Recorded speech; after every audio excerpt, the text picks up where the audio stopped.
2 in the AM PM, since Close Enough is coming out next 2 weeks from now.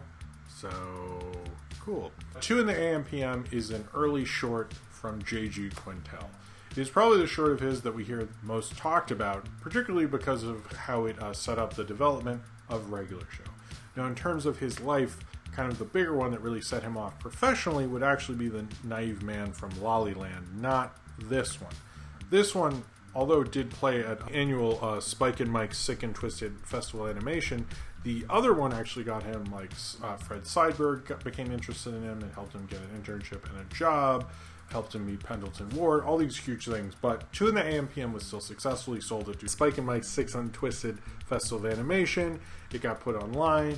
It was doing actually pretty well. So in terms of like post-college, like having a short blow up like this is actually really good, to be honest with you. And the fact that he had 2 shorts, it's interesting that I think the Naive Man from Lollyland is less acclaimed and talked about than 2 in the AM PM. Basically what this short is 2 guys who work at a convenience store are there on Halloween. One is voiced by J.G. Quintel. The other is voiced by Sam Marin, who would later voice Benson on Regular Show. And they take the candy, and then he admits that the candy is laced with acid, and they start tripping out and actually having the same trip, which is not how drugs work if you didn't know, but maybe it's under the perspective of one of them or something. Doesn't matter, who cares. They're there and they kind of trip out, they turn into dolphins, and then they also turn into, well, the guy who voices Benson basically turns into a gumball machine like Benson, and J.G. Quintel, who also voices Mordecai, because turns into Mordecai. And then all sorts of crazier kind of hijinks ensue, and including like a car trying to give gas to a human in his butt, and all sorts of stuff like that. It's actually pretty crazy, kind of trippy short, and it's obviously way more adult than Regular Show was. I've heard people say like, oh, he should have kept it this vibe, but I don't think that was ever going to happen. However, he did mention in interviews that when he was developing Regular Show with Cartoon Network, and they did say they wanted to age up the audience, he did actually play 2 in the AM PM for them when he was developing Regular Show. So Cartoon Network was, corporately at least, aware of this short. Not that you wouldn't be, since it sold to a major festival and was making the rounds, and you would have known it was with J.J. Quintel. And also Pops, by the way, who is also in The Naive Man from Lollyland, makes an appearance in this. I've always liked 2 in the AM PM because it's sort of the closest early ideas of Regular Show we could get. It shows more of an Adult Swim kind of version of J.G. Quintel than we've gotten to see with like Regular Show necessarily, although it got closer. And it kind of gives you the germ of an idea of how he artistically could have presented something like Regular Show. You also get that from the Naive Man from Lollyland, but that's just specifically with Pops. This is giving you kind of the more the relatable, like guys messing around on their jobs, doing something crazy that they shouldn't have. And he was even saying when he was growing up, that's what was going on. You'd work these kind of dead-end jobs with your friends. You do crazy things while you're trying to kill time while you're doing these crappy jobs.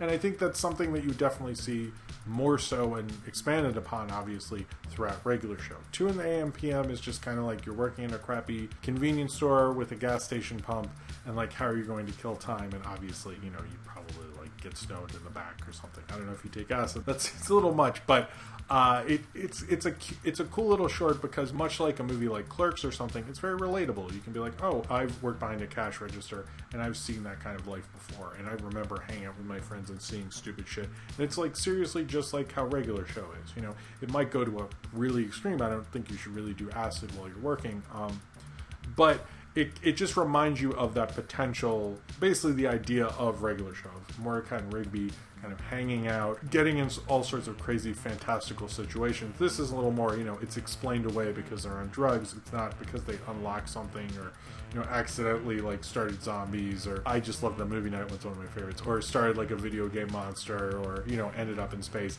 It's nothing like that, but it kind of shows you like the kind of structure of a basically J.G. Quintel story. It's like very relatable, 2 guys doing a normal thing, and then it just gets crazier and odder as it goes on.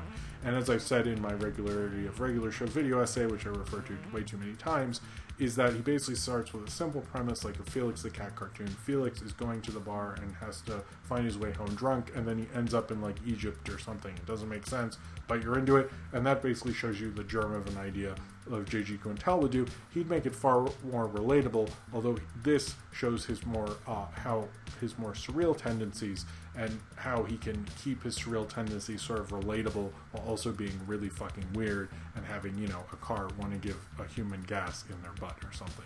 So 2 in the AM PM is an essential thing to watch. If you're a fan of regular show, you're gearing up to watch Close Enough. It's a cool thing that probably is underappreciated. And if you've never seen it, it kind of lets you get a small peek of where regular show and the ideas of regular show really began.